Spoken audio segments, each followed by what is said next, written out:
For those who know the words and the ritual, we'll chant Arahang Sama and pay respects to Tan Ajahn. If you're a Westerner and you don't know the routine, then that's okay. You don't need to join in. สำหรับคนไทยแล้วกราบท่านอาจารย์ก่อนอะระหังสัมมาสัมพุทโธภะคะวาพุทธังภะคะวันตังอภิวาเทสวากขาโตภะคะวะตาธัมโมธัมมังนัมสสาสุปฏิปันโนภะคะวะโตสาวกสังโฆสังฆังนะมามิ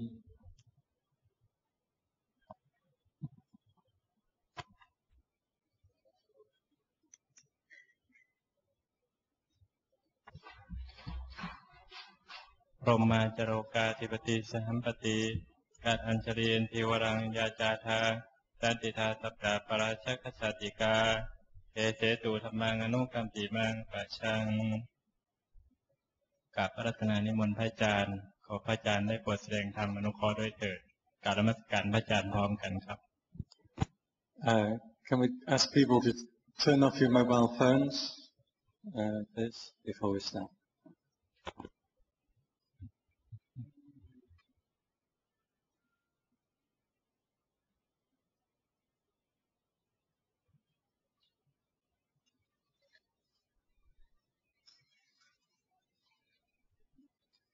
So, good evening. Tonight's in English, I think.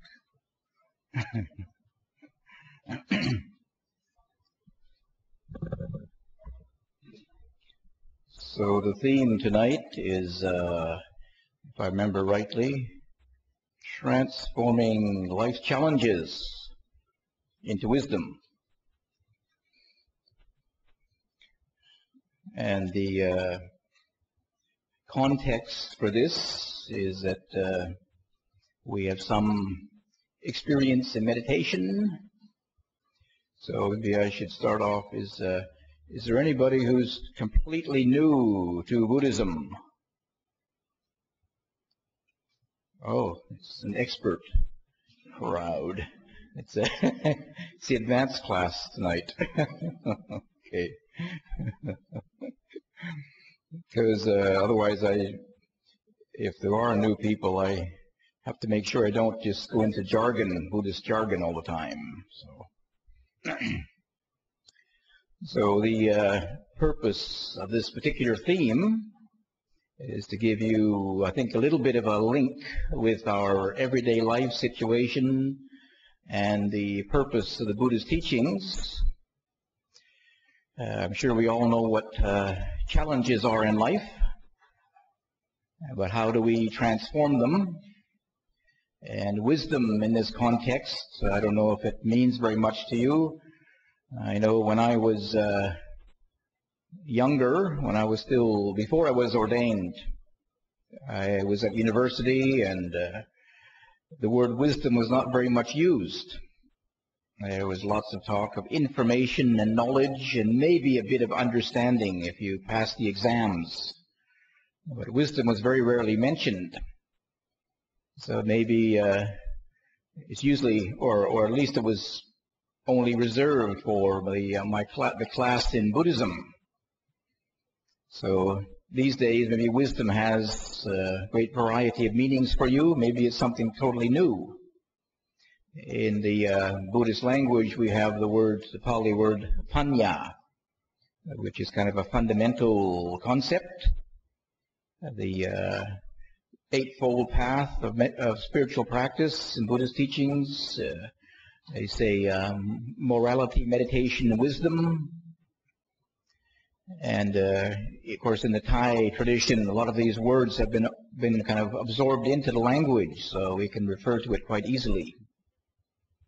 But probably on the other end, most of us have some familiarity with challenges in our life, difficulties, and it's really how we approach them how we even define them, which is quite critical, quite crucial to the process of transformation. For example, most people would usually think of challenges, or difficulties anyway, as something quite negative. Difficulties, negative, or are they fun? If you say fun, they call you a masochist. See? If you like difficulties and hardship and suffering, they call you a masochist. But that's a kind of a default attitude, or that's just kind of the general understanding of difficulties. We all want to be happy, and we want to have a good time, and they make things easy for us. So we tend to define difficulties already with a bit of a negative attitude. And then we try the best we can, and I guess I better talk my own experience, and I try the best I can to try and get away from them. So we end up trying to flee from or deny, not even recognize that there were a challenge, there were difficulties there in the first place. For example, when some suffering, some problem arises in our life, my own experience is the first reaction is denial. What? Me worry? What? Me have a problem? Doesn't exist. Until it gets to a critical point, and then you have to notice it, and you say, then you recognize, oh, there's something there. But then I try and find a way to weasel out of it, to get away from it, to flee from it as best I can. And I'm sure we all have our familiar coping mechanisms.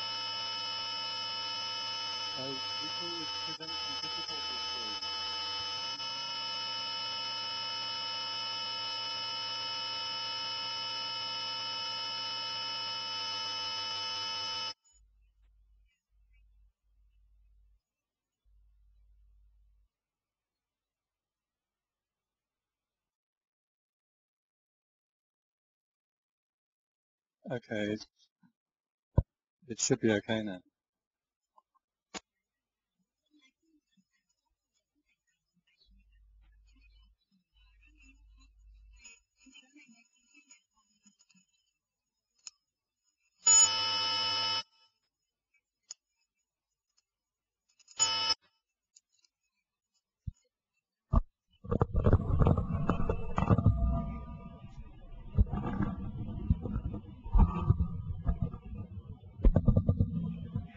Okay, so I start again. So as I was saying, the usual reaction is that we recognize that we define a difficulty in our life and associate it with negativity. We resist it, we deny it in the beginning, and once it gets a little bit of momentum, or we can't get away from it anymore, then we try our coping mechanisms to try to either control it or get away from it. That's our usual way of looking at it. And yet, probably in our experience, at least in the long term, you recognize that it's only a short-term solution. You have some difficulties, and if we really have an aspiration to realize some peace or freedom from discomfort and suffering, we recognize we need to find some other way to deal with it.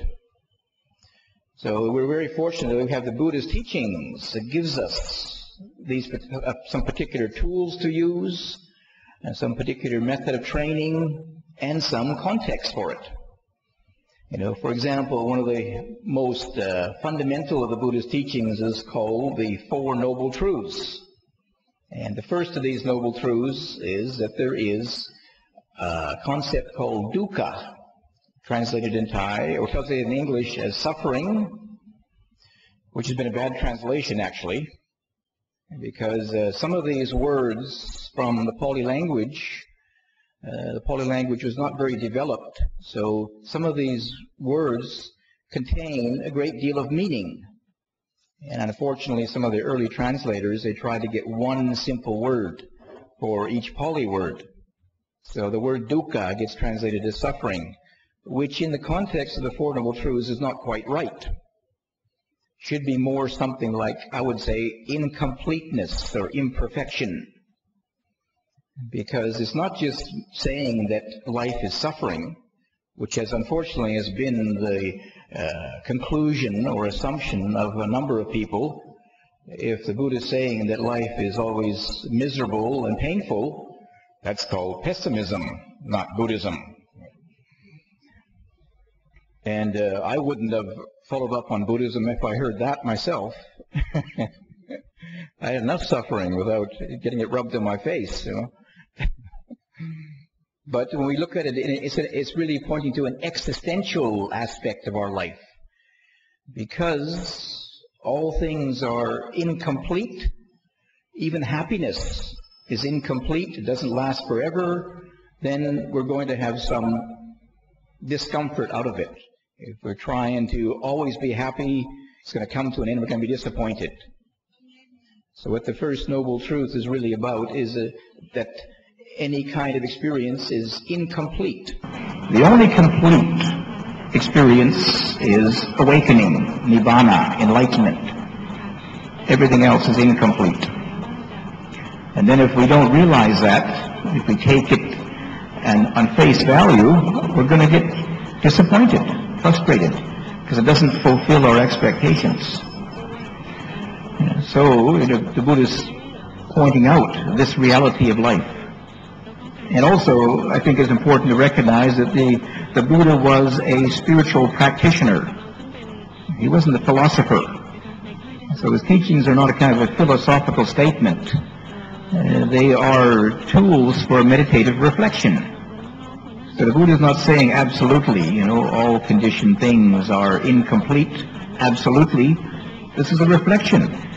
Rather than just believe it or take it at face value or have faith in it, we have to understand it as a meditative reflection, a theme for meditative reflection for us to use and find out for ourselves.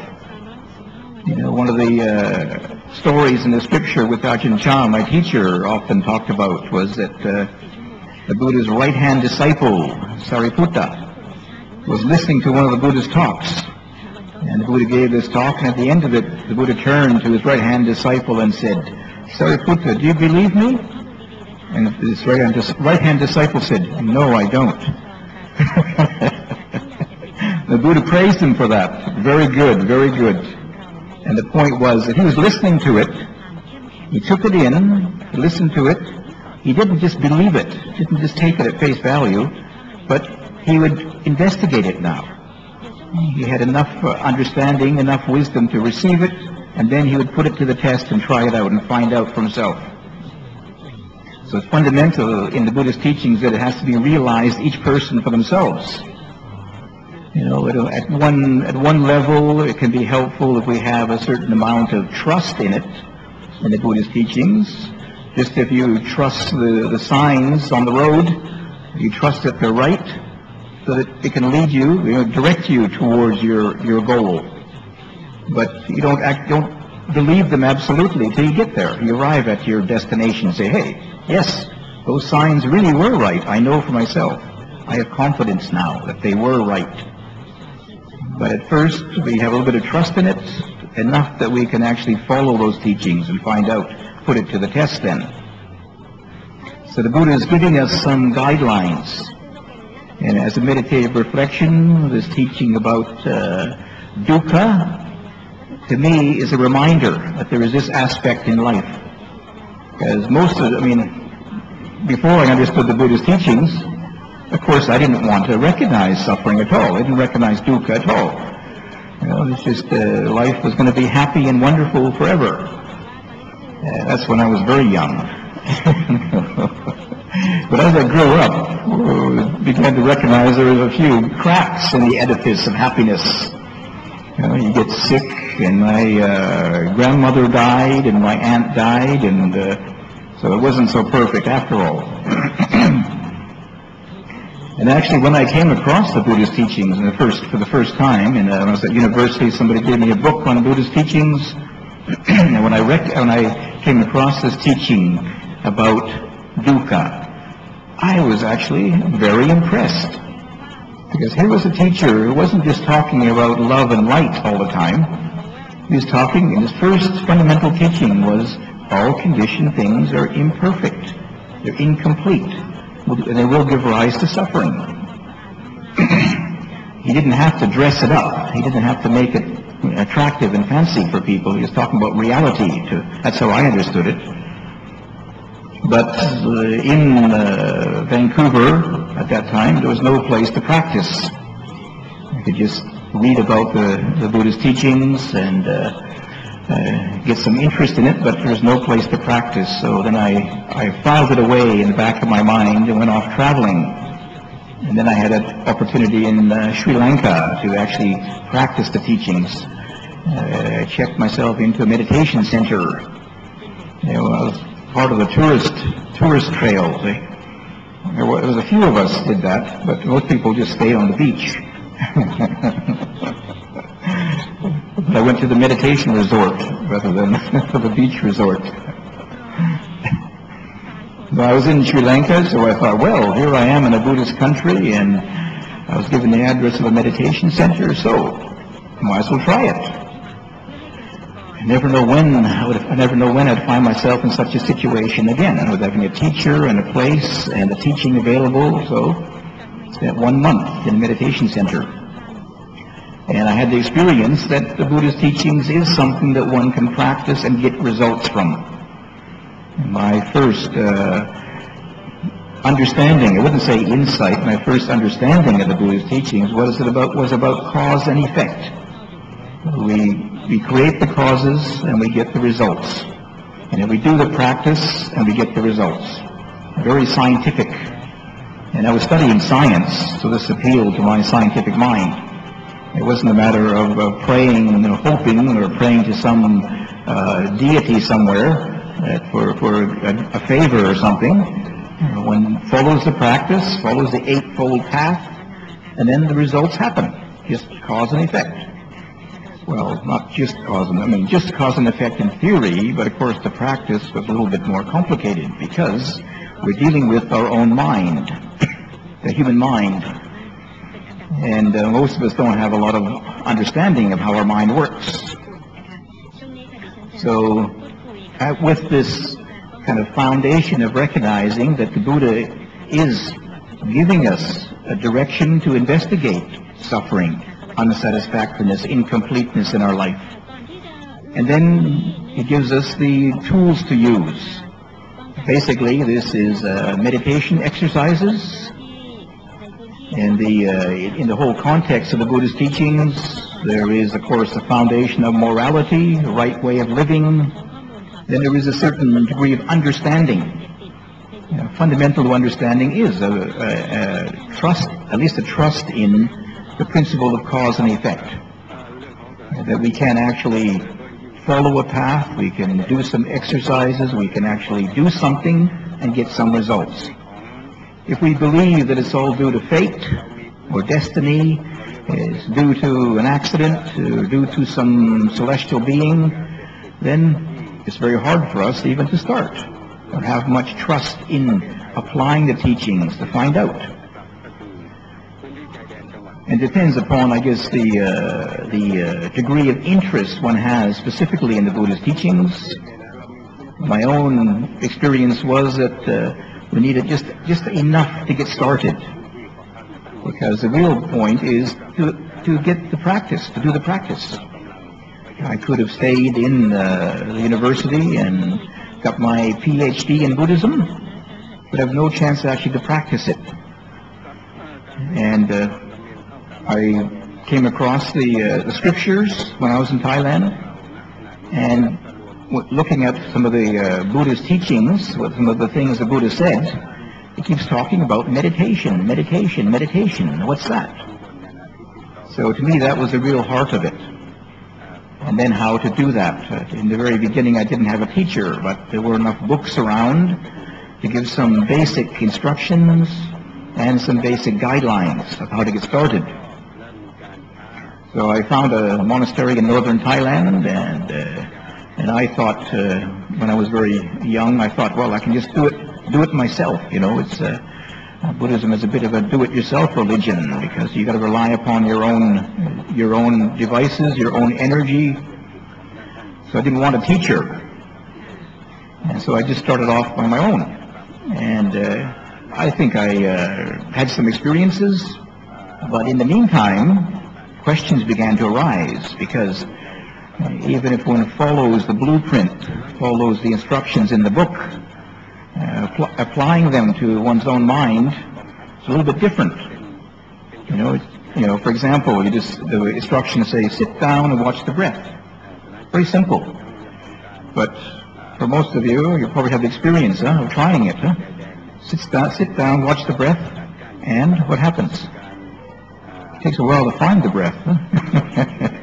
Meanwhile, your mind is going all over the place, thinking about this and thinking about that, and the breath is there somewhere, but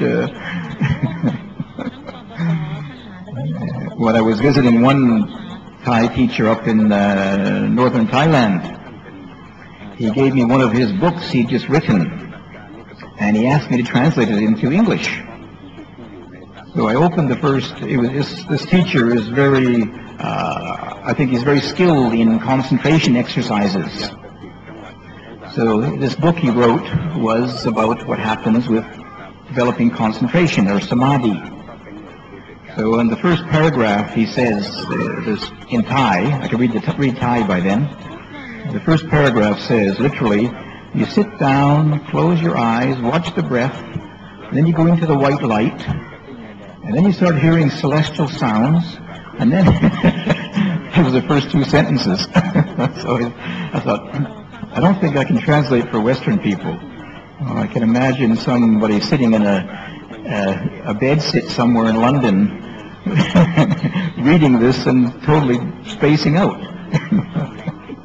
So there is no understanding or no foundation in the basic Buddhist teachings, and no basis of morality or understanding, and just sitting there and going into spacing out into white light. And maybe the white light was from the television screen, you know. They didn't say where it came from. So I thought maybe that's not a very good book to translate for beginners anyway. But when we get some experience, I mean, the whole thing is experience of our mind, putting those teachings into the practice. And this is where already some challenges may arise. It's very easy to read those instructions, but then we try to apply it to our own particular mind, and we begin to notice some specific experiences. And some of these are particular to each one of us. You can say, on one hand, each one of us, the human mind is quite similar. We all have some basic distractions, and we all have some basic tools, and we can understand about concentration to a certain degree. But then on the other hand, each one of us is quite specific. Some people have some different, quite a variety of different challenges. So in the beginning, it's helpful to have some foundation in the tools to use. And again, it's very easy to say, oh yes, transform our challenges into wisdom. That's just a little short phrase, isn't it? But the reason I've been a monk for 35 years is how to practice that, you know.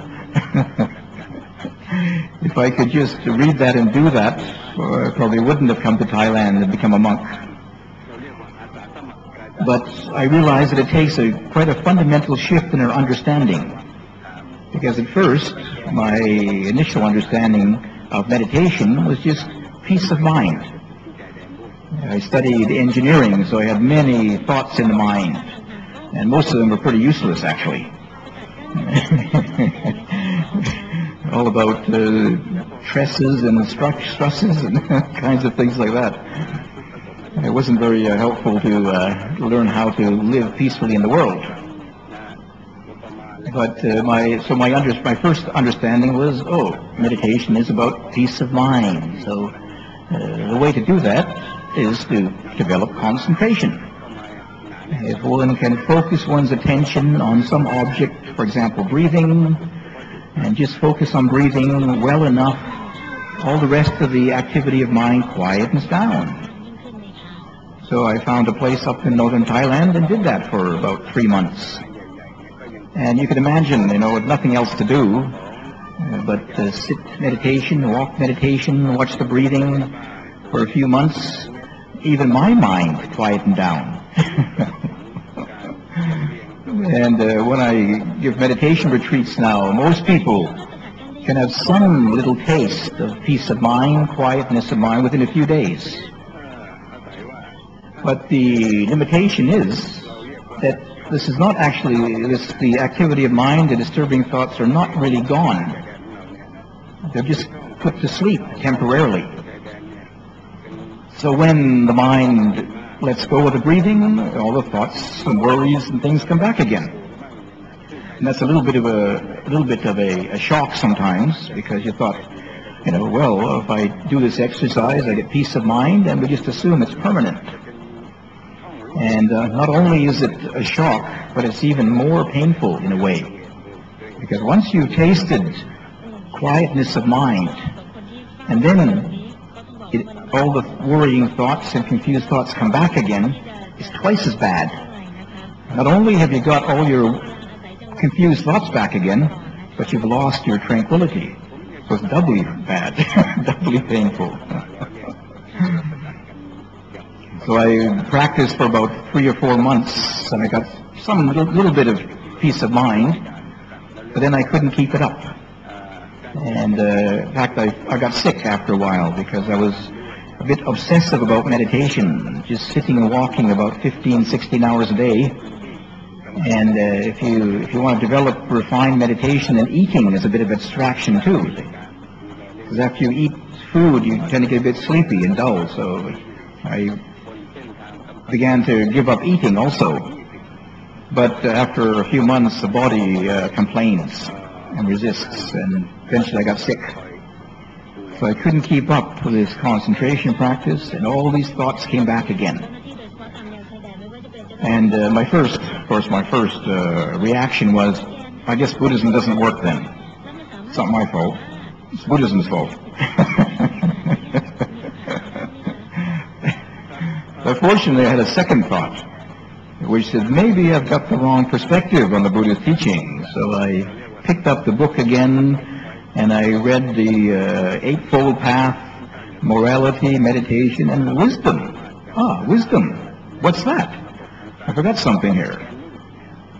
And the wisdom part, at a fundamental level, is learning something about the Buddhist teachings. So when you learn a bit about it, you realize there's a lot more to it than just concentration, just quietening the mind. And the practical part of it is developing awareness. This is now what we call insight meditation, based upon developing awareness with regard to physical sensations, the feeling tones, the states of mind, and then specific states of mind. So it's not a matter of just quietening the difficulties, the challenges of your mind away, but actually engaging with them, looking at them, to find out where they come from. The second of the noble truths is that there is a cause of imperfection, incompleteness, a cause of suffering. It's not a thing in itself. It's part of a causal process. And only by getting down to that cause of it can we actually resolve it completely. Just denying it, just refusing to see it, or quietening it away with concentration does not get down to the very source, the cause of it. So temporarily it can be suspended, or if your coping mechanisms are well enough or good enough, then it goes away for a little while. You distract yourself, or you deny it, or you do something else, usually suppress it maybe, and then it goes away, and you think, oh, it's resolved. And it comes up somewhere else. You suppress your anger, and then you get depression. You suppress your desire, and you get restlessness. And the complications go on and on. But this requires, in a way, a little bit of a change in attitude. However, again, as I mentioned, it's one thing to say it, just to look at your difficulties, look at the distractions, and how to do it. So the Buddha has given us these tools to use. When the mind is a little bit more calm, with these exercises and focused attention, focusing your attention on the breathing, if we develop it to a certain degree, we notice some of the mental activity quietens down. And then we bring in this awareness exercises to begin to observe.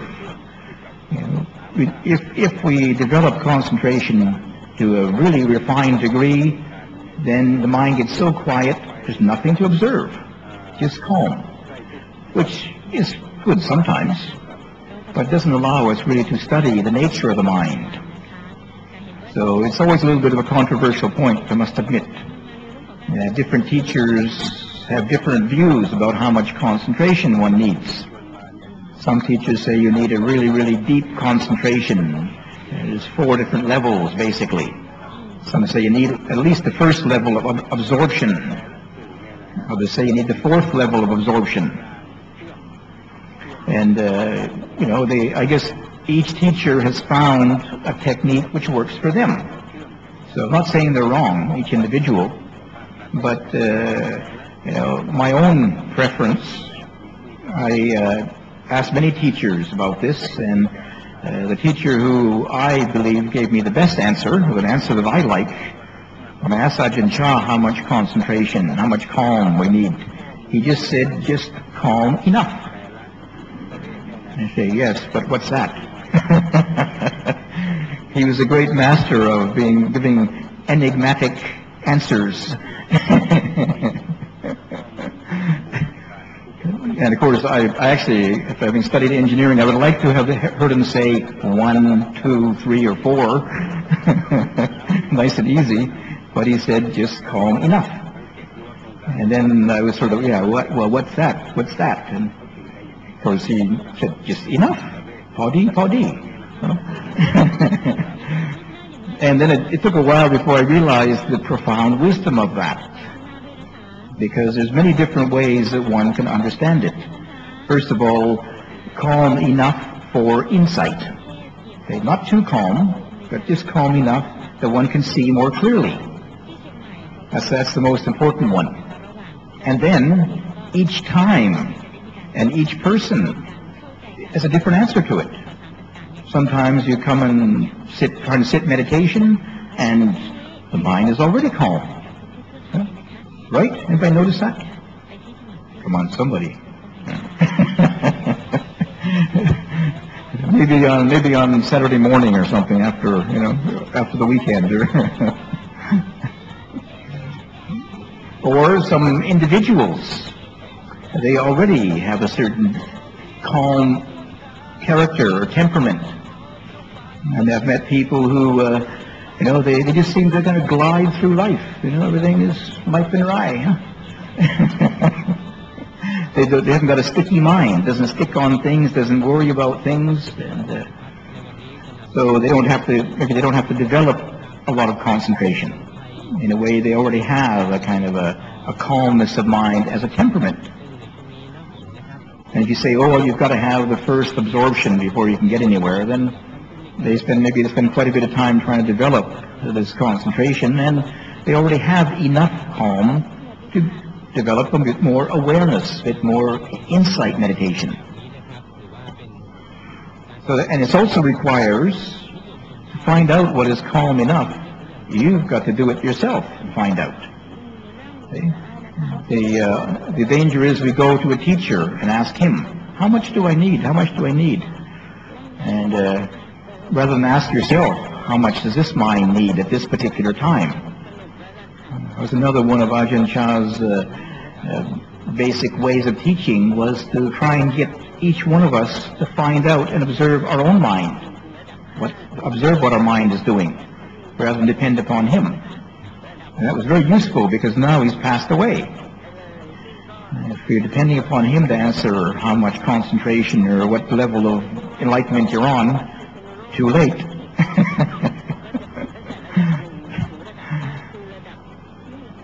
So if we have some foundation in the basic meditation exercises, first of all, if our mind is a little bit calmer, what this does, it calms down the reactiveness of the mind. When some emotion arises, most of us usually react to the emotion. A practical example, something like anger arises. And it's anger is just a simple emotion, if you can really look at it. But anger arises, and then, I get frightened of the anger. So then fear comes up. And then I get angry at the fear. Then I feel guilty at being angry at the fear. And then what before was just a simple emotion, a kind of a fundamental or a primary emotion, suddenly gets very, very complicated. So how are we ever going to look at the very nature of this kind of basic emotion? We end up somewhere down the line of all this emotional reactivity. And in one retreat I think it was in Switzerland, I was telling people that, a very simple way of explaining human beings is that we're just emotionally reactive syndromes.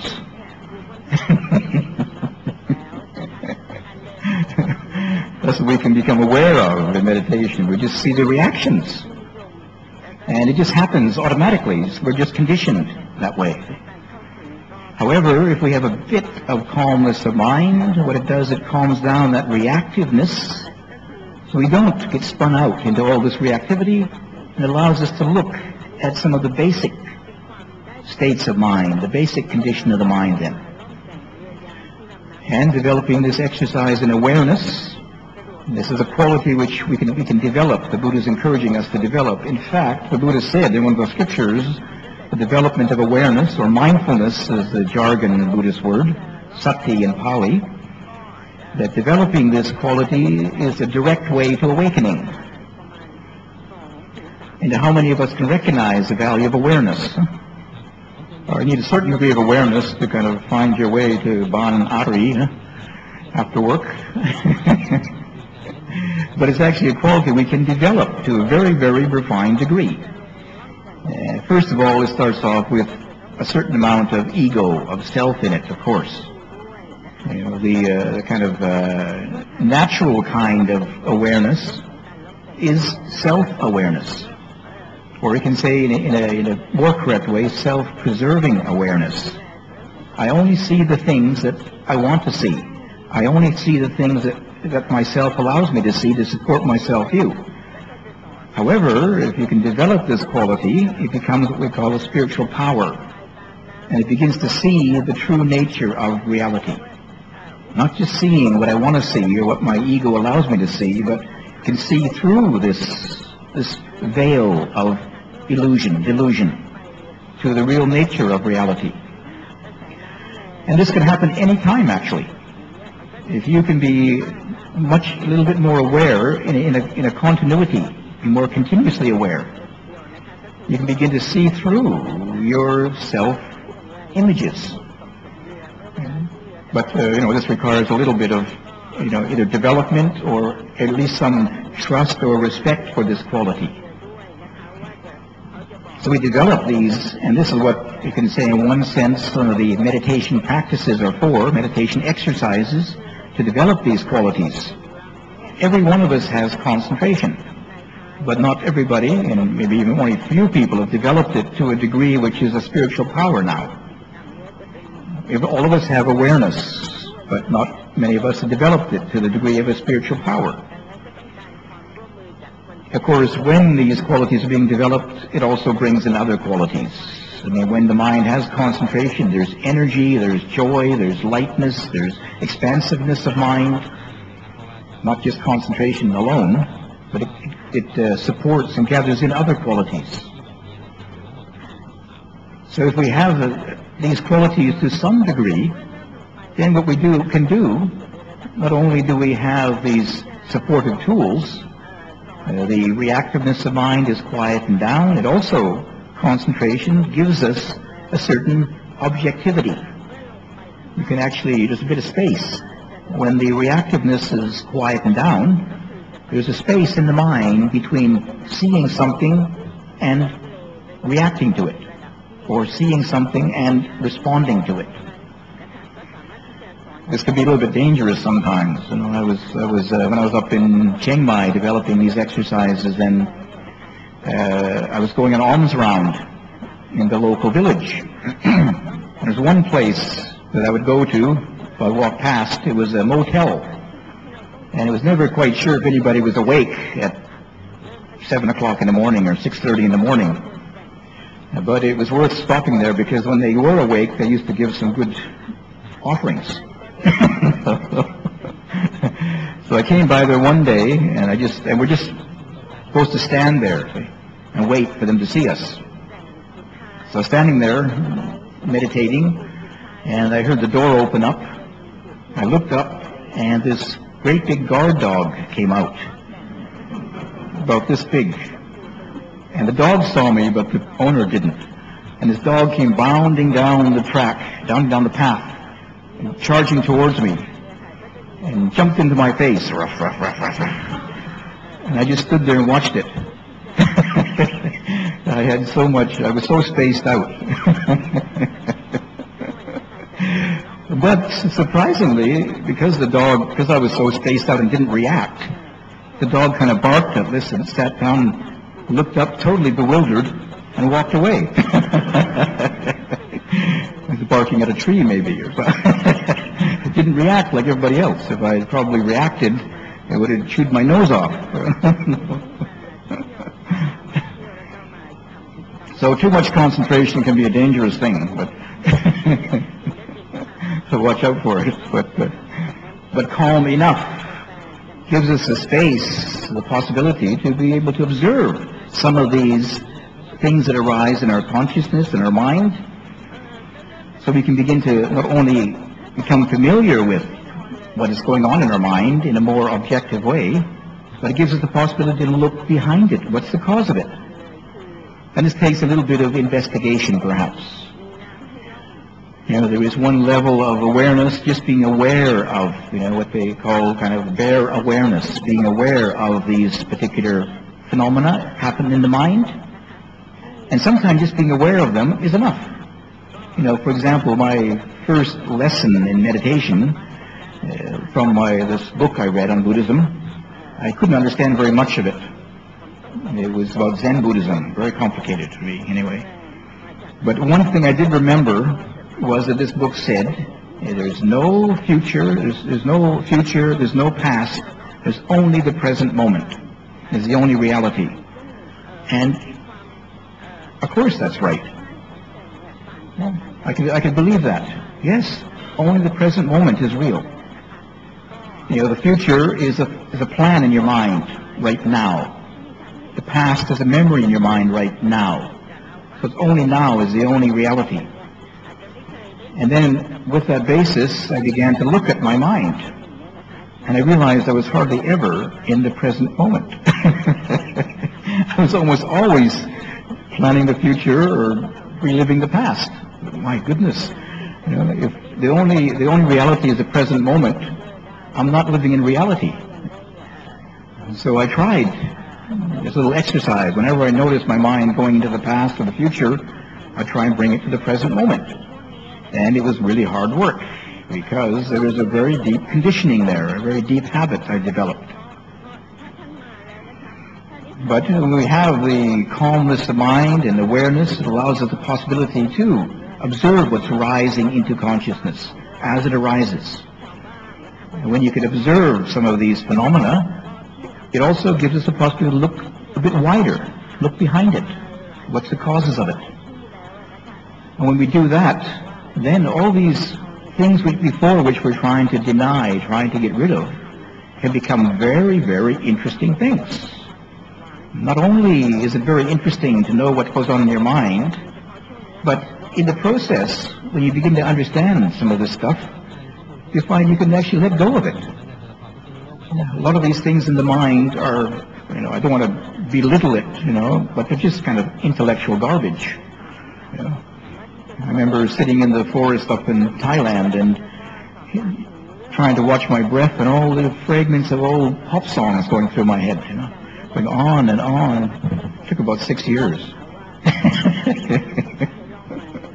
And they weren't even good ones either. They weren't even worth singing along with. But one realizes, the importance of having skillful attitudes, skillful ways of thinking. Because we're creating, out of it we create these old habits, and then we get the results of it afterwards. They're going to come back to us. So first of all, we can begin to observe just what kind of thoughts are happening in our mind, and within the perspective of the Buddhist teachings, we can say there's some which are skillful, some are not so skillful. And now we find the skillful means, the ways, the tools to work with them now. And I emphasize the importance of working with our mind, not against it. For example, something again like anger arises. Most people, because it's not, not very pleasant, and it's not very socially polite to have anger, we want to get rid of it. It's a natural reaction. But trying to get rid of anger is anger again, aversion. So you're still stuck in the same cycle. Or wanting to get rid of the anger in order to have a peaceful mind is greed. So, whoops, now we got greed too. Anger and greed. However, if you can observe what's going on in the mind, just observe it, you can watch it, then this is the way to liberation. We recognize this is just a phenomena arising in the mind. We don't have to do anything with it. We don't have to try and control it, get rid of it.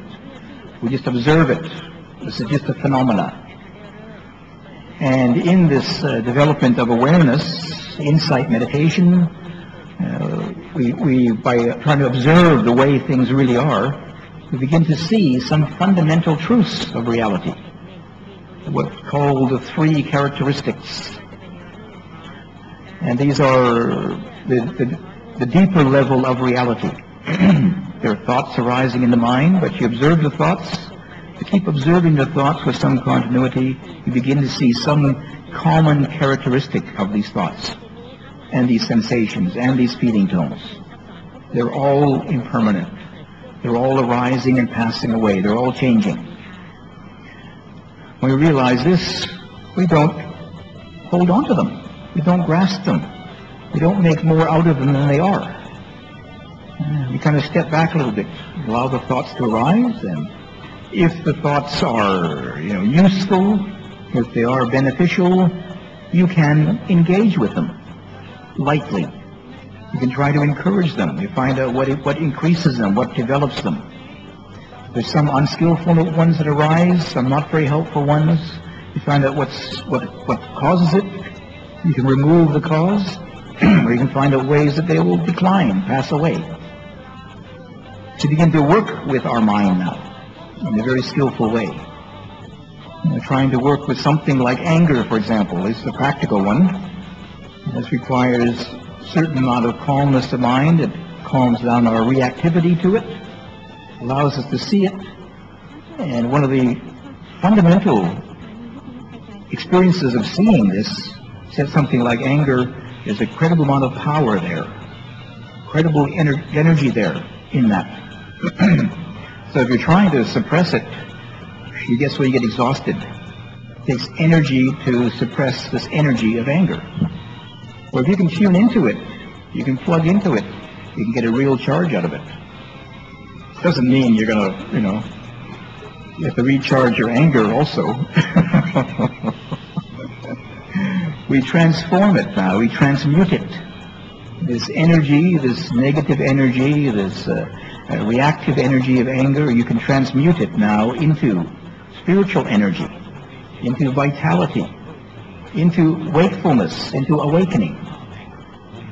Not only does it become a source of understanding the nature of something like anger, And within that we understand our own expression of it, our own particular expression of it, but it gets transformed into a spiritual quality, or another quality which is now very powerful. I don't like to use the word spiritual because, people think it's very, very secretive or mysterious. This is life force. People go around suppressing their anger because they can't deal with it properly. Then they get depression, and they get all kinds of illnesses.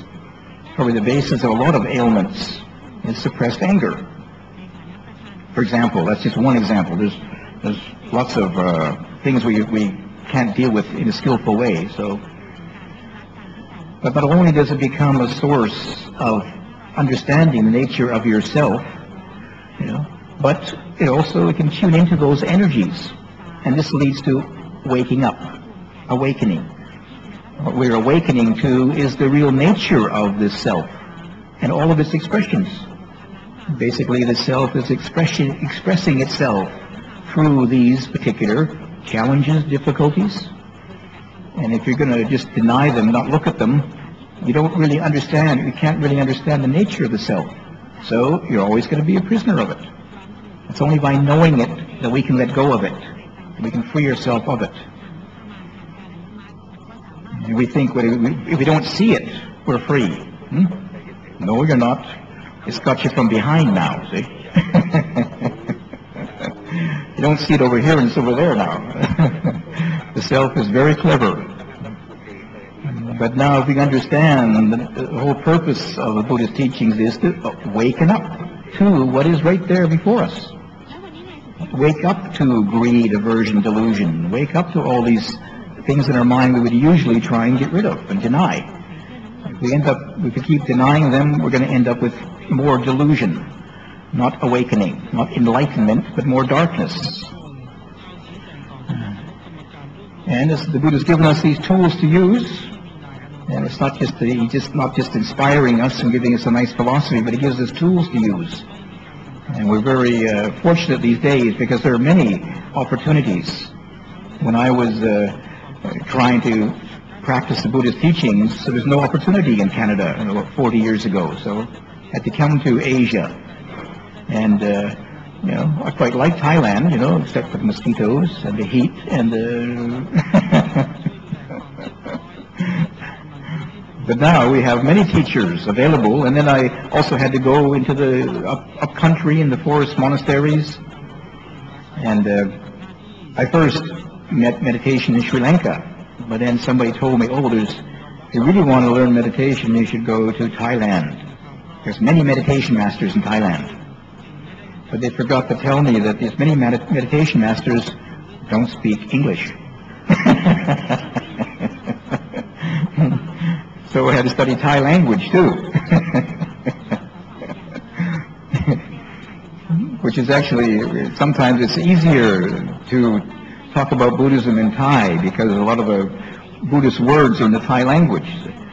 And I translate them to English, I got to think again. And when I lived in Switzerland, we had a project to translate Buddhist teachings into French and German. Boy, that's a real headache. That's why I left Switzerland. Now I got to translate it into Kiwi in New Zealand. So I thought they spoke English there, but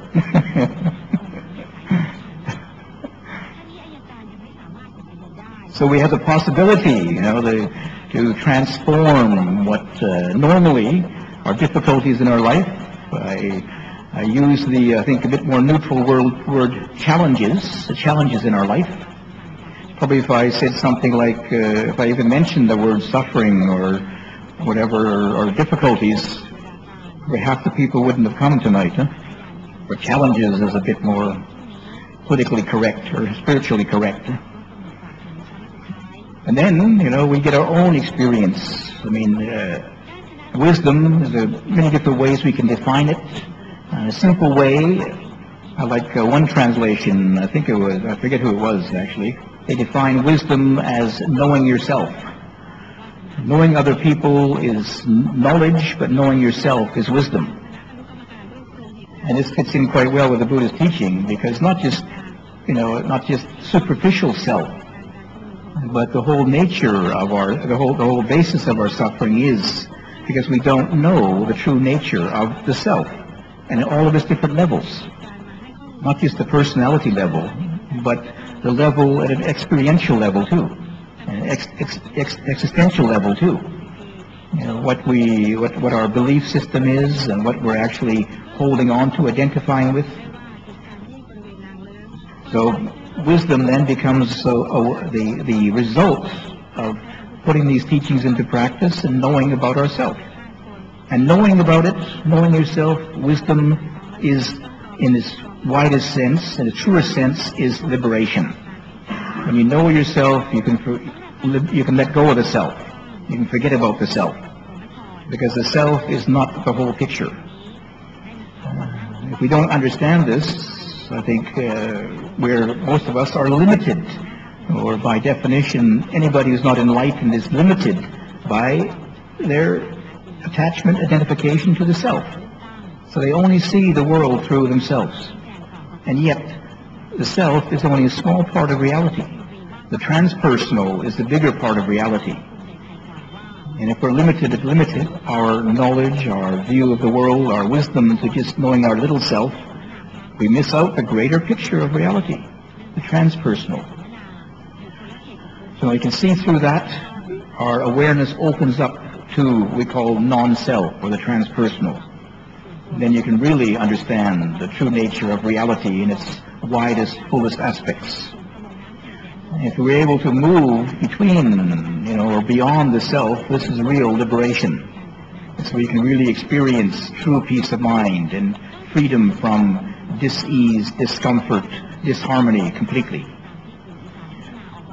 So I hope that this may have been some use to you, give you some direction in the practice and some understanding how to develop the practice.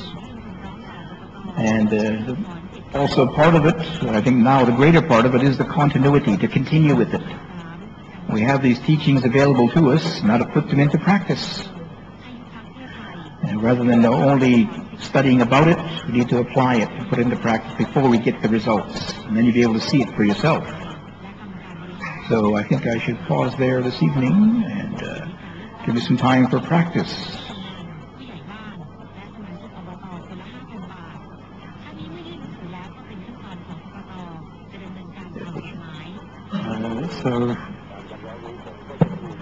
So if we do a meditation for 20 minutes, 25 minutes, so we'll do meditation for 20 minutes, and then there'll be time for some questions and answers afterwards. You have a bell next to you, Ajahn, that I put to ring when the meditation is over. Can you give just some very brief instructions for everybody?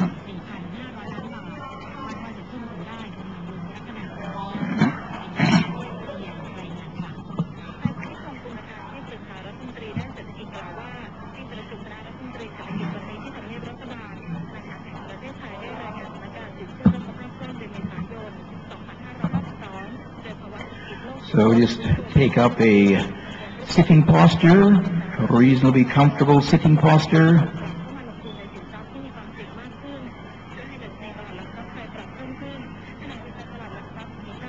Try and make sure that the back is upright, straight, and not too tense, but not slumped over also. And first of all, just bring attention to the body sitting here. What's the most obvious sensation in the body right now?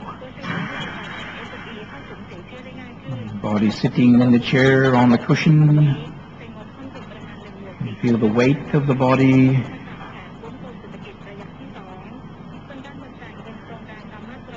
Sensations, or how we know the body, we know physicality. The body is warm or cool, that's a sensation. Heavy or light. Relaxed or tense. And just trying to be aware as best you can of the condition of body. We center our awareness in the physicality of the body, coming out of our head, listening, sensing the body, physicality. Physicality is not a thought. You won't find it by thinking or interpreting it. Just listen, sense the body itself.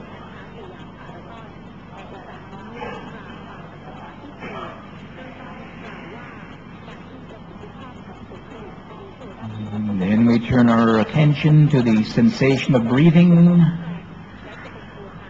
either at the nostrils, for example, or anywhere else in the body where it's reasonably obvious to us.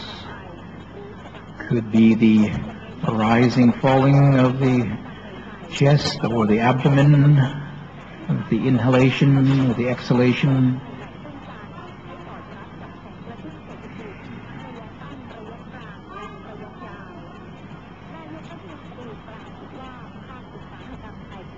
And as you turn your attention to the sensation of breathing, just notice how you connect with that breathing sensation. For example, is it reasonably clear, obvious, sharp? Or is it a bit faint, a bit distant? We have to struggle to observe it.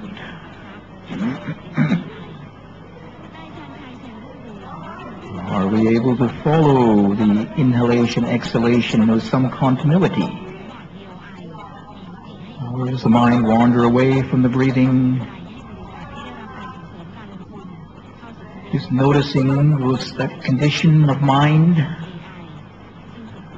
That's the mind we have right now that we're sitting with, we're trying to work with. The mind is not very clear. We try to find a way to make the mind more clear. For example, maybe observing the beginning of the inhalation or end of the inhalation. Sometime at those points of transition are much clearer. Or we give a bit of special attention to the inhalation, which is more energizing. The exhalation, a little bit more relaxing.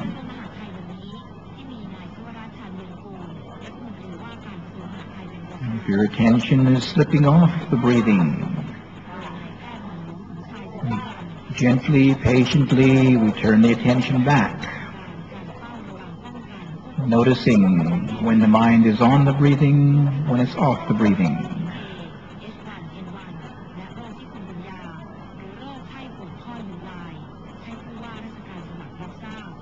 Sometimes it may be helpful to bring attention back to the whole body once again, grounding our attention, grounding our mind in the physicality of the body, and then back to the breathing again. Or sometimes noticing where the mind wanders. Just noticing it. If you start thinking about where it's wandering, turn back to the breathing again.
ยชน์ให้แก่ประชาชนทั้งสองประเทศและเป็นกรอบในการพัฒนาความร่วมมือระหว่างกันในอนาคตนายกสมาคมวิชาการหุ่นยนต์ไทยมั่นใจหุ่นยนต์กู้ภัยจากฝีมือเยาวชนไทยจะสามารถรักษาแชมป์โลกเป็นสมัยที่ 5ในการแข่งขันโรบอคัพ 2009 ที่ประเทศออสเตรียพร้อมเสนอหน่วยงานภาครัฐและเอกชนร่วมพัฒนาให้เป็นหุ่นยนต์ต้นแบบเพื่อใช้ประโยชน์ใน3จังหวัดชายแดนภาคใต้ได้จากสิทธิ์สุทธากรนายกสมาคมวิชาการ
กราคมปีหน้าสำนักข่าวอินเตอร์แฟกซ์ของรัสเซียรายงานโดยอ้างแหล่งข่าวเจ้าหน้าที่ทหารระดับสูงวันนี้ว่ารัสเซียมีข้อมูลเกี่ยวกับแผนการทดสอบยิงขีปนาวุธของเกาหลีเหนือรวมทั้งชนิดและลักษณะของขีปนาวุธแต่ไม่มีข้อมูลวันเวลาที่เกาหลีเหนือจะยิงทดสอบขีปนาวุธดังกล่าวโดยรัสเซียกำลังตรวจสอบการทดสอบขีปนาวุธของเกาหลีเหนืออย่างไรก็ตามไม่มีการระบุว่าขีปนาวุธที่เกาหลีเหนือจะทดสอบเป็นขีปนาวุธพิสัยใกล้หรือไกลขณะที่รายงานของสำนักข่าวอินเตอร์ทัสกล่าวว่าการทดสอบขีปนาวุธจะเกิดขึ้นและขณะนี้มีสัญญาณว่าเกาหลีเหนือกำลังเตรียมพร้อมในการดำเนินการดังกล่าวทั้งนี้สถานการณ์ในคาบสมุทรเกาหลีทวีความตึงเครียดขึ้นนับตั้งแต่เกาหลีเหนือทดสอบอาวุธนิวเคลียร์เมื่อวันที่ 25 พฤษภาคมที่ผ่านมาซึ่งสร้างความไม่พอใจให้แก่ประชาชนโลกเป็นอย่างมากยอดผู้เสียชีวิตจากอุบัติเหตุที่เหมืองถ่านหินในเมืองโดเนสทางภาคตะวันออกของยูเครนเมื่อวันจันทร์ที่ผ่านมาเพิ่มขึ้นเป็นอย่างน้อย 9 คนแล้วหลังเจ้าหน้าที่กู้ภัยพบร่างผู้เสียชีวิตอีกขณะที่มีคนงานเหมือง 4 คนสูญหายและยังไม่ทราบชะตากรรมของทั้งหมดทั้งนี้เจ้าหน้าที่ระบุว่าอุบัติเหตุดังกล่าวเกิดขึ้นจากการปล่อยแก๊สมีเทนในชั้นใต้ดินของเหมืองในระดับความลึก 1,300 เมตรเหมืองถ่านหินในยูเครนนับเป็นหนึ่งในอุตสาหกรรมที่อันตรายที่สุดในโลกและส่วนใหญ่ขาดงบประมาณในการบำรุงรักษาและใช้อุปกรณ์ล้าสมัยโดยเหตุแก๊สระเบิดในเหมืองเมื่อเดือนพฤศจิกายนปี 2550 ทำให้มีผู้เสียชีวิตถึง 107 คนต่อไปเป็นพยากรณ์อากาศกรมอุตุนิยมวิทยารายงานลักษณะอากาศทั่วไปมรสุมตะวันตกเฉียงใต้กำลังปานกลางพัดปกคลุมทะเลอันดามันประเทศไทยและอ่าวไทยลักษณะเช่นนี้ทำให้ภาคตะวันออกเฉียงเหนือภาคกลางและภาคตะวันออกรวมทั้งภาคใต้มีฝนฟ้าคะนองกระจายและมีฝนตกหนักบางแห่งในระยะนี้ส่วนคลื่นลมในทะเลอันดามันและอ่าวไทยมีคลื่นสูง 1-2 เมตรพยากรณ์อากาศตั้งแต่เย็นวันนี้จนถึงเย็นวันพรุ่งนี้ภาคเหนือมีฝนฟ้าคะนองเกือบทั่วไป70%ของพื้นที่โดยมีฝนตกหนักบางแห่งบริเวณจังหวัดเชียงรายน่านและตากภาคตะวันออกเฉียงเหนือมีฝนฟ้าคะนองกระจาย60%ของพื้นที่โดยมีฝนตกหนักบางแห่งบริเวณจังหวัดเลยหนองคายสกลนครอุดรธานีบุรีรัมย์และนครพนมภาคกลางมีฝนฟ้าคะนองกระจาย40%ของพื้นที่ส่วนมากบริเวณจังหวัดนครสวรรค์อุทัยธานีชัยนาทกาญจนบุรีและราชบุรีภาคตะวันออกมีฝนฟ้าคะนองกระจาย60%ของพื้นที่ส่วนมากบริเวณจังหวัดปราจีนบุรีนครนายกสระแก้วจันทบุรีและตราดลมตะวันตกเฉียงใต้ความเร็ว 15-35 กิโลเมตรต่อชั่วโมงทะเลมีคลื่นสูงประมาณ 1-2 เมตรภาคใต้ฝั่งตะวันออกมีฝนฟ้าคะนองกระจาย40%ของพื้นที่บริเวณจังหวัดเพชรบุรีประจวบคีรีขันธ์ชุมพรสุราษฎร์ธานีและนครศรีธรรมราชลมตะวันตกเฉียงใต้ความเร็ว 15-35 กิโลเมตรต่อชั่วโมงใกล้ฝั่งทะเลมีคลื่นสูงประมาณ 1 เมตรห่างฝั่งทะเลมีคลื่นสูง 1-2 เมตรภาคใต้ฝั่งตะวันตกมีฝนฟ้าคะนองกระจาย60%ของพื้นที่โดยมีฝนตกหนักบางแห่งบริเวณจังหวัดระนองพังงาและภูเก็ตลมตะวันตกเฉียงใต้ความเร็ว 15-35 กิโลเมตรต่อชั่วโมงทะเลมีคลื่นสูง So we have a short period of time for some questions and answers. Then we'll call into the evening, but then if people want to stay behind for a short while, still chat further, then we won't be rushing it off. Does anybody have any... Holly, you don't need a microphone, right?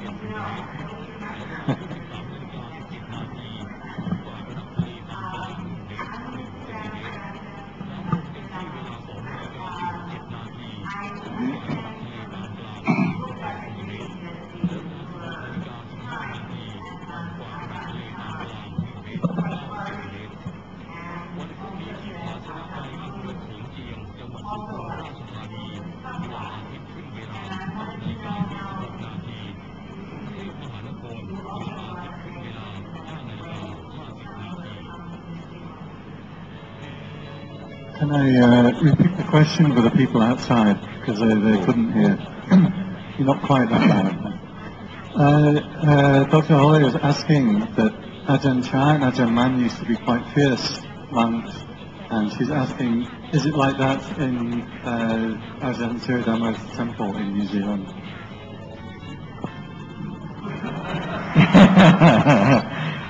You're putting me on the spot, or actually, when I was with Ajahn Chah, he wasn't so fierce. He was just a pussycat. He wasn't a tiger. I think the teachers respond. Most of them respond to the situation they're in. So maybe in the early days, people were also a little bit, how to put it politely, they weren't so committed to the practice. For example, Ajahn Mun, he attracted a lot of meditation, people interested in meditation, but they weren't very well trained. They came from all kinds of backgrounds, and so he had to emphasize, it's like many of them were already senior monks when they came to him. So he had to be somewhat disciplined in order to get them to change their old habits. Where when Ajahn Chah was teaching, he had us very malleable and very good disciples from the West, So he did. He had a different way of teaching us. He knew we were a bit slack as far as outward circumstances, what the living conditions. But he was a bit more disciplined in the sense that he didn't give in to our insistence or our need to have things explained all the time. He would respond. He wouldn't be kind of belligerent, but he would keep it very short and succinct, and usually not very satisfying for our intellect. But he was there. It wasn't that he provided the environment for us to be there and find out for ourselves. It wasn't that he just said, give a simple answer and then left you to flounder. He was there, or he was in his monastery, so he gave the environment for us to practice in. One time he said to a group of us who were with him, he said, he just said out of the blue, he said, well, I can't give you any wisdom, All I can give you is patience. And that was a real downer. I mean, we came all the way from around the world to get his wisdom, and he said, I can't give it to you. His point was that the wisdom is what you realize yourself. His wisdom is his wisdom. You've got to get your own wisdom yourself, to understanding yourself. But he gives us patience, which means encouragement, continuity, provides the environment where we can study ourselves. That's what he's offering us. And we have to do the work ourselves then. And to finish your question,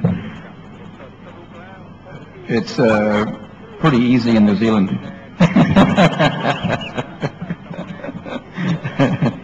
Relatively speaking. It's still a monastery. ช่วยส่งไมค์มาข้างโน้นอยู่ไหม Okay. Can you go through the glass, though? I can repeat the question in short. Okay.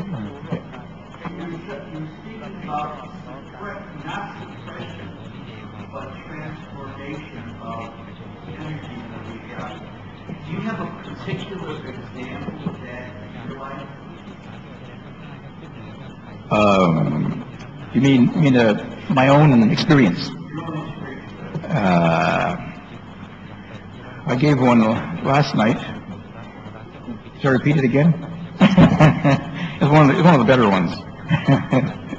I did have some years ago when I was on a 3-month retreat in Switzerland, and I had a little incident out on the ski track. They have it's up in the mountains, the monastery in Switzerland, and they make this ski track right in front of the monastery. And I was out walking on it, and it's a no-no. You shouldn't walk on a ski track because it's for skiers, you see. So I was doing something a little bit naughty. But this man came along, the ski police, I guess he was, and he kind of gave me some harsh words. I shouldn't be walking on a ski track, And I mean, I live right there, so I got a bit annoyed. So I went back to my hut, my room in the monastery, and I just thought, well, usually these things, they kind of, you have some emotions, and then after a while they kind of fade away. But it was there one day, the next day it was still there, the third day still there. I'm in the middle of a meditation retreat.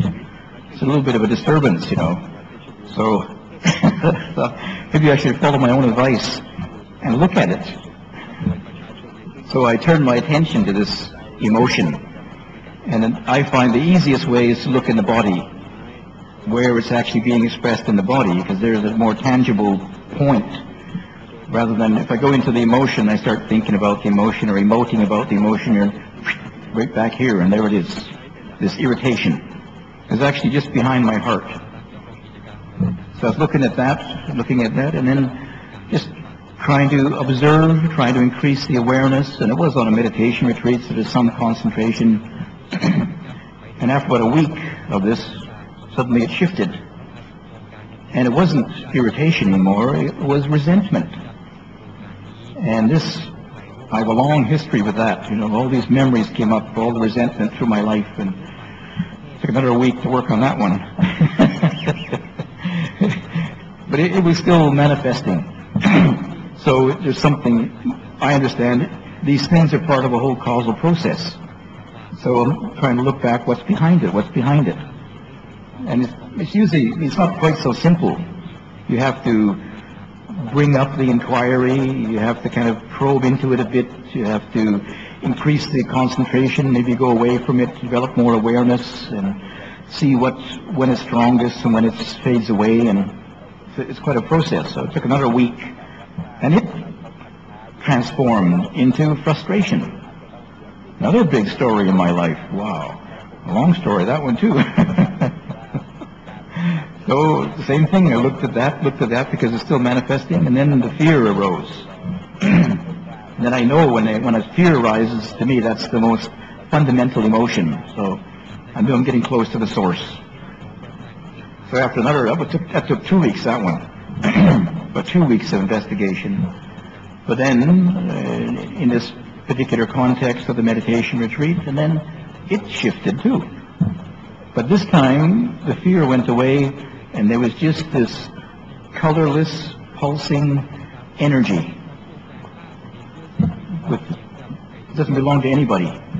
Just an energy there. That's why I mentioned about, like, behind anger, there's incredible power there. And if I try to control it or do something with it, own it, then the fear came back again.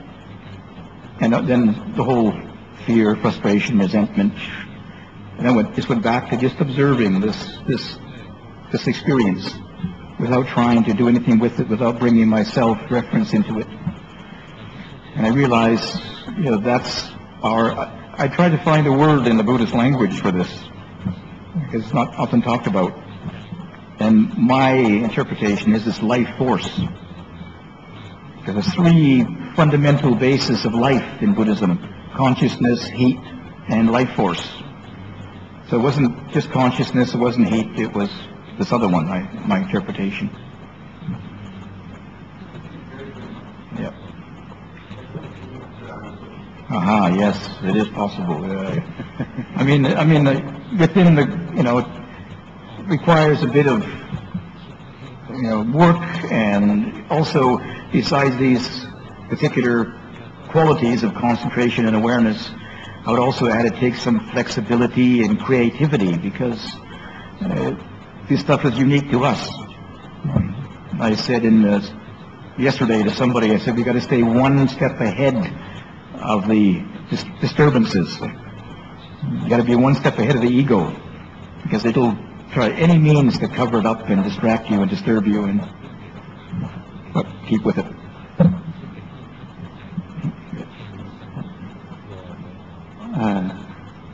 We still have plenty of time, and for more questions, anybody?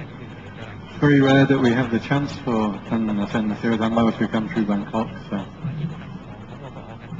Can you send the microphone down so that everybody can hear?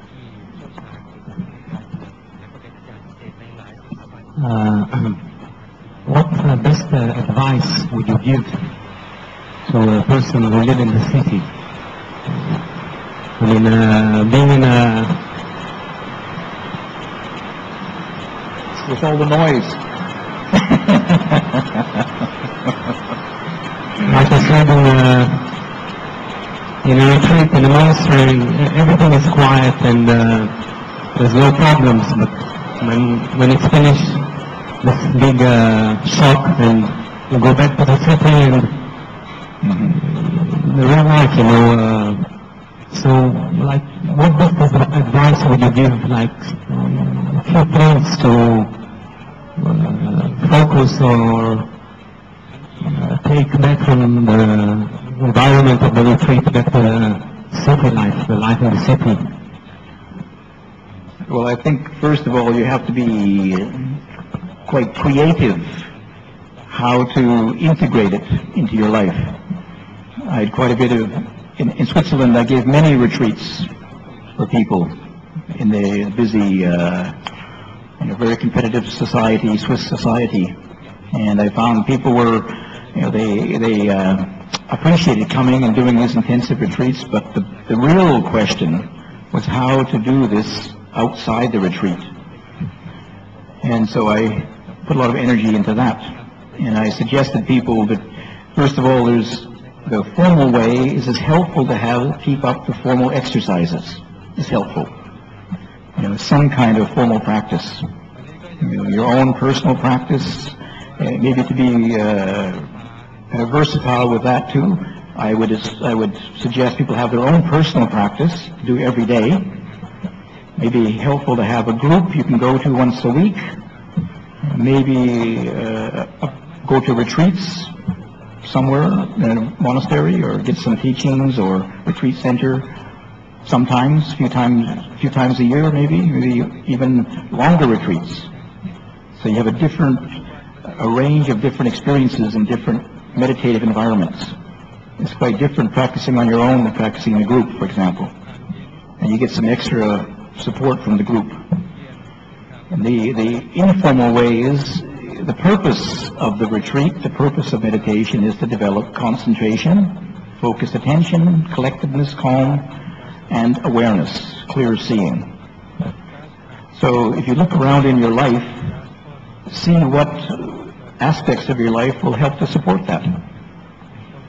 In your ordinary life, we have, for example, these moments when there's, we're waiting for the bus, or we're waiting for the phone call or something. And for most people, if they don't know the value or purpose of meditation or focused attention, they don't appreciate it, in those spare moments, I don't know about you, but I would incline to think about something else, distract myself and get bored or something. Well, you can use that few moments to focus your attention, either on the breathing formally, or just bring attention to your body, or look at what's your mind doing, and a few moments here and there. And if you look maybe through a whole day, you have a few minutes here and there, and it adds up maybe to half an hour meditation. And the best part of that is that you don't do it so kind of artificially. The big danger of a retreat is it is an artificial environment. So it's hard to make that artificial environment, put it into your life again. But if you look around in the ordinary life, you find that there are these times. I knew a man who was a head teacher of a school under a lot of stress, and he said, every time the telephone rings or knock on the door, it's a problem. But he knew a bit about Buddhism and meditation, so he developed his own technique. That when he heard a knock on the door or a telephone rang, he just stopped and took a deep breath. And then he said, "Come in." Before the telephone rang, "What do you want? What do you want?" Now he just stopped, took a deep breath. "Hello." Totally changed his attitude, and he collected himself. He could focus what the value of life was, not to get worried and stressed out, and transformed it. Simple, just one breath. Not so difficult. If you can develop that. So if you look around in your life, you'll probably find many situations that could support more collectedness, more clarity, rather than using those odd moments to distract yourself. Use it for collectedness. And then if those are very valuable because that's, you're integrating it into your ordinary life situation rather than trying to make it into some artificial retreat. And you may find then it becomes more of something familiar to you, or some kind of something more natural to you then. That you start to live more with collectedness and clarity. It becomes your way of being then. Is that helpful? Can you send the microphone over here? I have a question just before he does.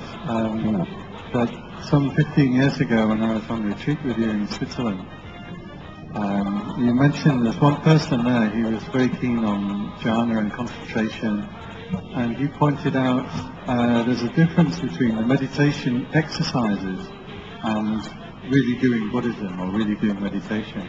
Can you comment a little on that again? Or was it too long ago to remember? I keep saying the same thing. I think, well, it was your question just for me to remember rather than... right, there's this idea between certain exercises that we do, like practicing the scales, isn't the same as playing the piano. So many of the methods and techniques that people use are how does that tie into what is the real meditation? I mean, the exercises are helpful, just like, you do physical exercises help with health, but your whole life, the purpose of life is not to do exercises all the time. And I make this distinction between the exercises, that's what we usually talk about, sitting down, watching the breath, focus on the breathing, or trying to develop awareness of the sensations in the body. And when there is that kind of attitude, there is still a self in it. I'm being mindful, I'm being concentrated, which is because of developing these qualities in a skillful way, but there still is some doing in it, some self-doing in it. Then there is the practice, which is how to apply those exercises, the things we learn in the exercises, in a more flexible way in the context of our life. This requires quite a bit of fluidity and creativity and flexibility. Maybe you can't sit concentration with the exercises, but you can develop concentration in other activities. Especially something which is very repetitive. We have to brushing our teeth, or we have to wash the dishes or something. Then there is, once we get some development or some practice, and get some sense of what the purpose of the exercises are, and these qualities become a little bit more energized, and we give them some focus in our life, then they begin to actually manifest in our life. And that's what I call the meditation. Meditation is when there's nobody doing anything. The collectedness and clarity actually are happening. If we have to do something, then it's still ego work. Even though it's good, it's still the self in there. Once these qualities become spiritual powers or empowered, then they just manifest. And there's nobody being mindful. There's nobody being concentrated. Those qualities are empowered as things in themselves. And then awareness is able to see the self. If the self is still making awareness, then it's quite limited. It's still directing it in a certain way. But when it gets empowered more, it begins to reveal the nature of self. So then it begins to see what's behind the self, rather than coming out of the self. That something like that. Yes, thank you. Honorable, I actually study in New Zealand, and I'll be back next month. So I've been well into, but I moved out to the South Island. Didn't have a chance to go to see the temple yet. But anyway, my question would be, how do you deal with a person who continuously being harmful to you and your family almost every day, physically and mentally. And this happened since about 3 or 4 years, and now it involves police and the court.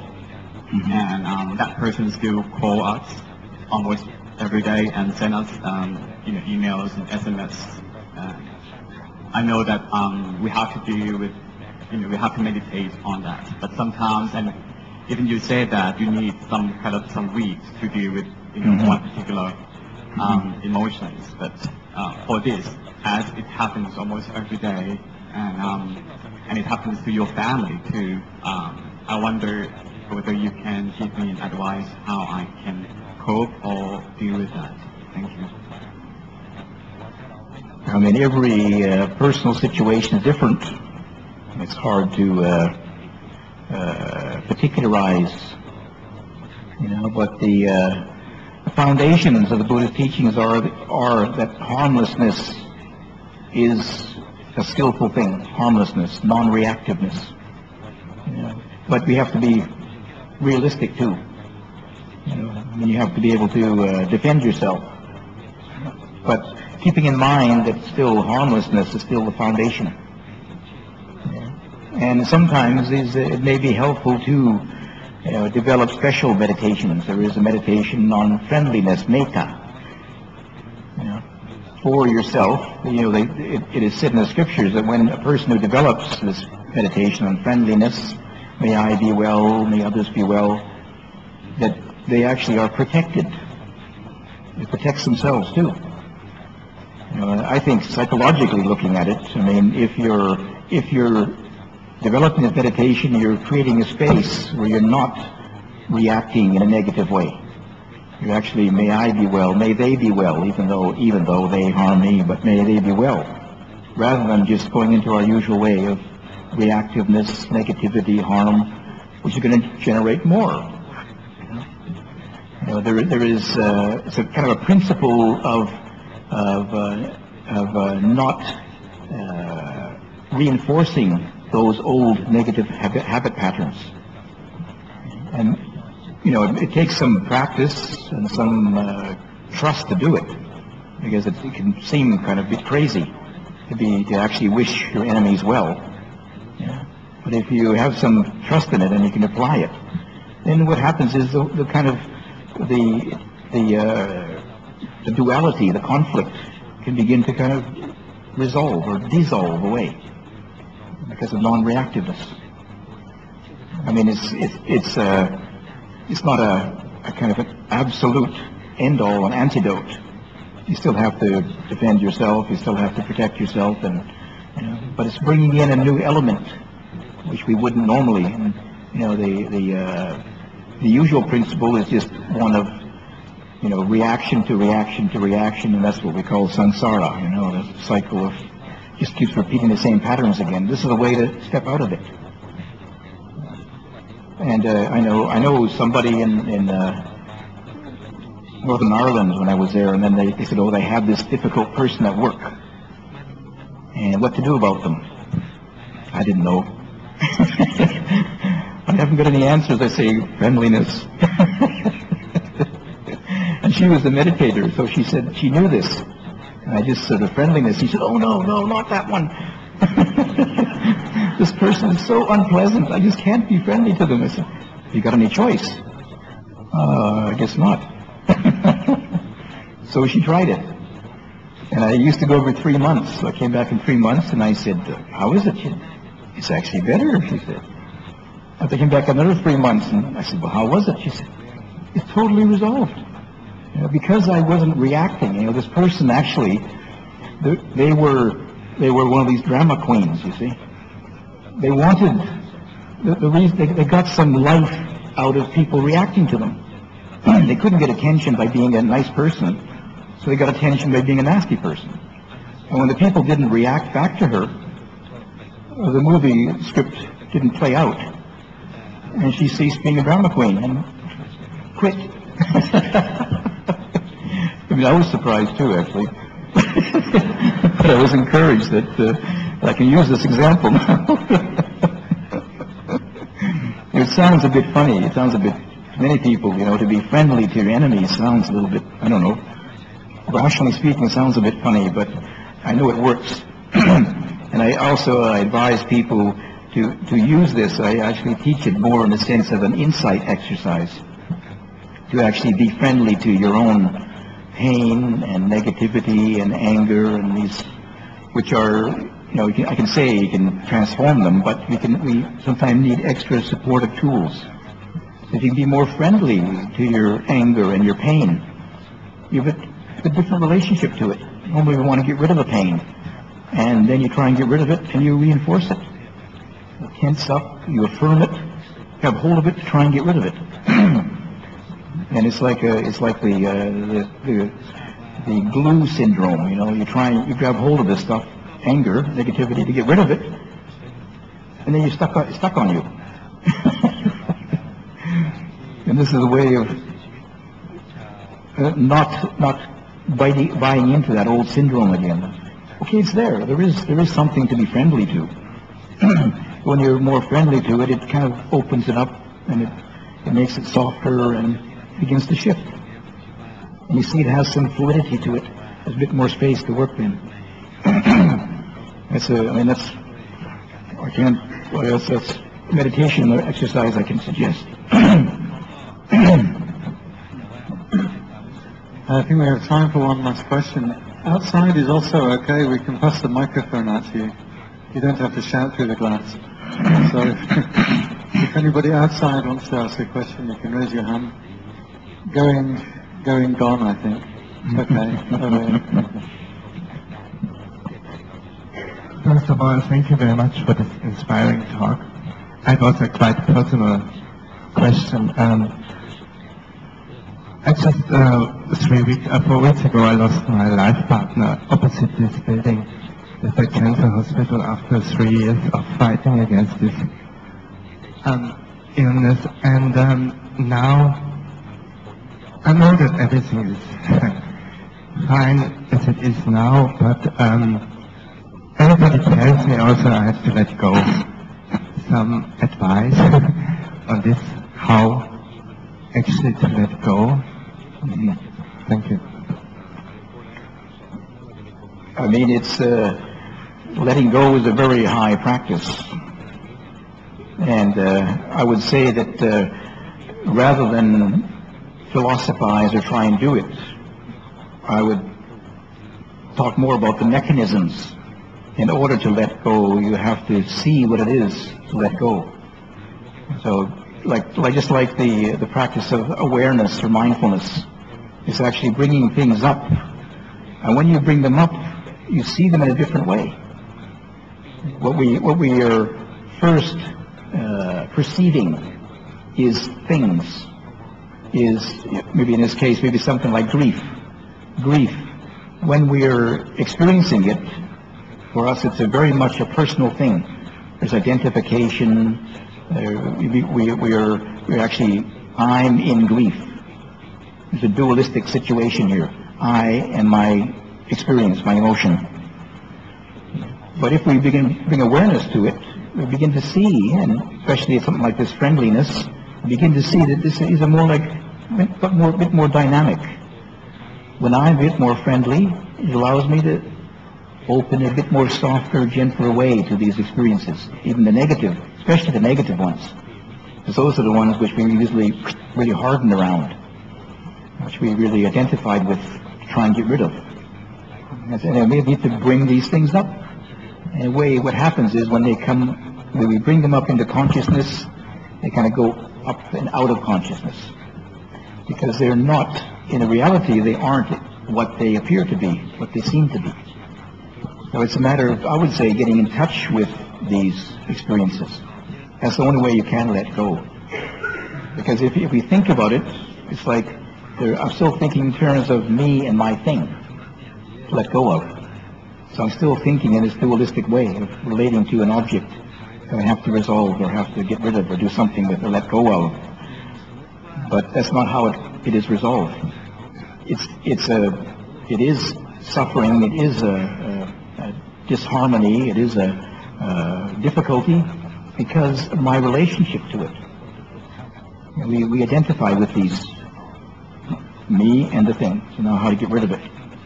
But being more aware of the processes first, just awareness first of all brings up a clearer seeing that these are processes. These are processes. They aren't actually things. I'm a process. You try and look at yourself. Where is the self? Well, the real self. Stand up. Well, which one? You look at self, and practically there is consciousness, there is memory, there is feelings, there is sensations, there's thoughts, there's memories, there's plans for the future. Where is it? Where is anger? Where is confusion? Where is doubt? Where is greed? Which is processes, manifestations. But it requires for us to really look clearly at it, objectively, clearly, seeing it as it really is, not from memory, not from a identification with it. Different perspective. That's the only way it gets transformed, really. You have to go, you can say, bring it into consciousness, and it goes, our consciousness goes through it and out of consciousness. Then one is really freed, but one has to go through it. Then one knows. That's what the wisdom is. You understand it from the inside out. So a bit more concentration, a bit more clarity, maybe some friendliness, actually developing more a friendly attitude to these so-called unpleasant experiences. I say so-called unpleasant because that's only our unclear view of them. But we have to live through them. Okay.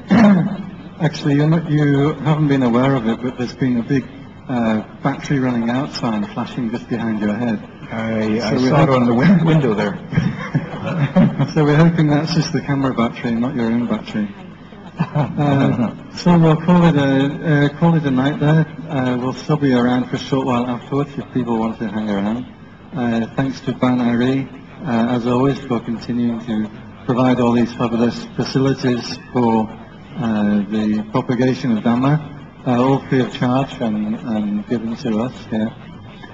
They have, those of you who are new or haven't been to Ban Ari before, there's constant activities here, but usually in Thai.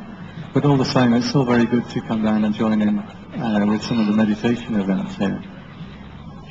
We have more Dhamma in English events. For those of you who weren't here earlier on, with the Little Bangkok Sangha, there's a registration form at the front there.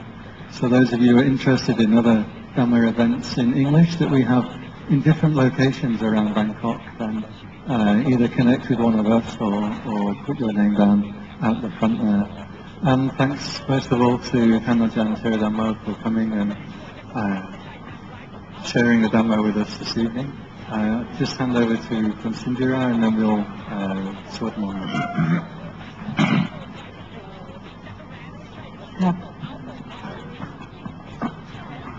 Before the final goodbye, I hope it's not a final, Ajahn, it's just a bye for now, and we can see you again maybe soon next year or 2010, hopefully.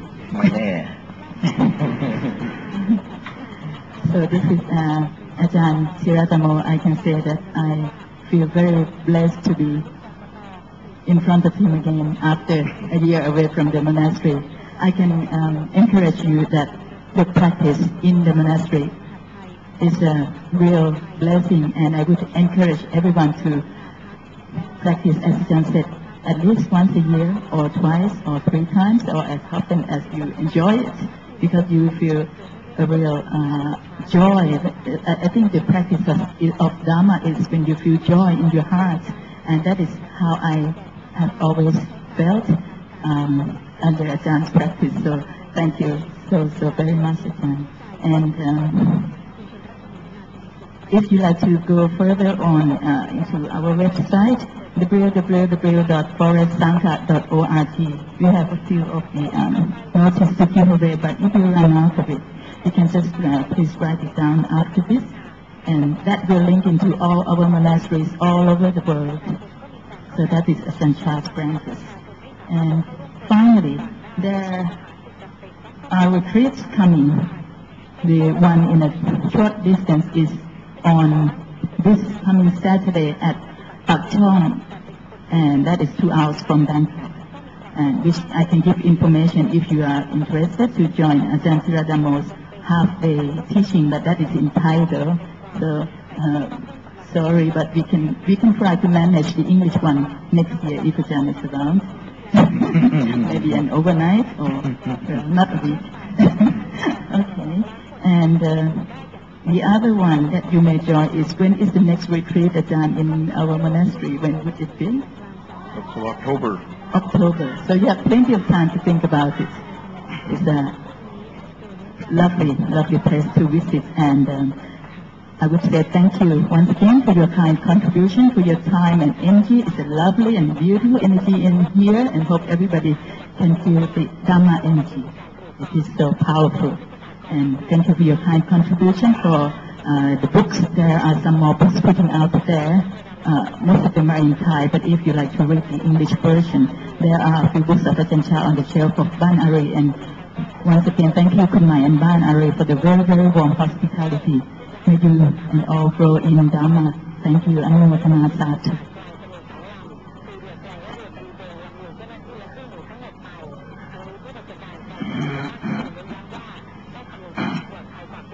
So we'll just pay our final respect. Arahang Samma Sambuddho Bhagava Buddham Bhagavatam Adivadi Suvakatyo Bhagavata Dhammo Dhammam Namasami Sumratipano Bhagavato Sāvaka Sangho Sangham Namami.